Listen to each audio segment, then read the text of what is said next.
Long ago, in a quiet Japanese village filled with rice fields and soft cherry blossoms, there lived an old man and an old woman. They had no children, but they lived a simple, happy life, always helping their neighbors and sharing what little they had. One sunny afternoon, the old woman went to the river to wash clothes. When she was about to wash the clothes, something strange floated her way. Oh my, what a giant peach! She pulled it from the water, surprised and excited. She thought, "We can share this delicious peach for dinner." The old woman took the giant peach to her home. The old man was looking at it with his curious eyes. In the evening, when they were about to cut the peach, pop! The peach cracked open with a burst of light. Inside was a smiling baby boy. A baby? From a peach? He must be a gift from the gods.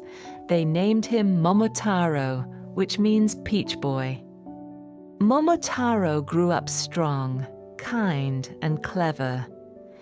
He helped in the fields, trained with a wooden sword, and always respected his elders.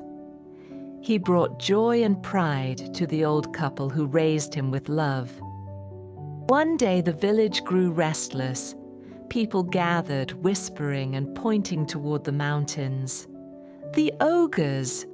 They've come down from Oni Island again. These ogres were not ordinary troublemakers. They were big horned creatures with wild hair, sharp teeth, and eyes that glowed like fireflies in the dark. They took our rice, even the festival drums, one villager said. But as everyone feared the worst, one voice stood firm. "I will go to Oni Island and stop them," said Momotarō with courage in his eyes. The villagers gasped. He was still young, but his heart was strong.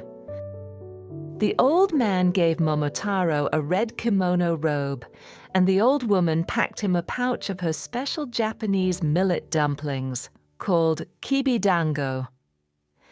"Take these. They'll keep you strong," she said. As he walked through a forest path, a Shiba Inu dog appeared. "Where are you going, Peach Boy?" the dog asked. "To fight the ogres on Oni Island," Momotaro replied. "If you share one of those dumplings, I'll join you," the dog wagged. Momotaro happily shared some dumplings with the dog, so the dog became his first companion. Further down the path, a monkey swung down from a tree. "Ogres! That sounds fun. Got any dumplings?" he asked. Momotaro tossed him few, and just like that, the monkey joined the team. On a mountain ridge, a colorful pheasant flew down. "I've seen the ogre's island from the sky. I'll help you." Now Momotaro had a full team, a dog, a monkey, and a pheasant. Together, they hop into a small wooden boat and sailed across the choppy seas toward the mysterious Oni Island. The pheasant gave the direction. Peach Boy sailing the boat, eyes full of courage. Oni Island was dark and rocky, with giant stone gates and strange statues. The dog growled. The pheasant flew ahead to scout the way.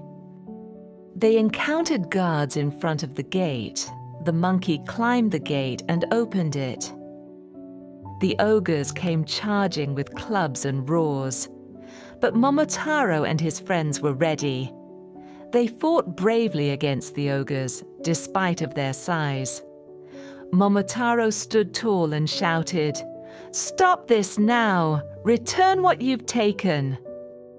The ogres dropped their clubs and bowed low.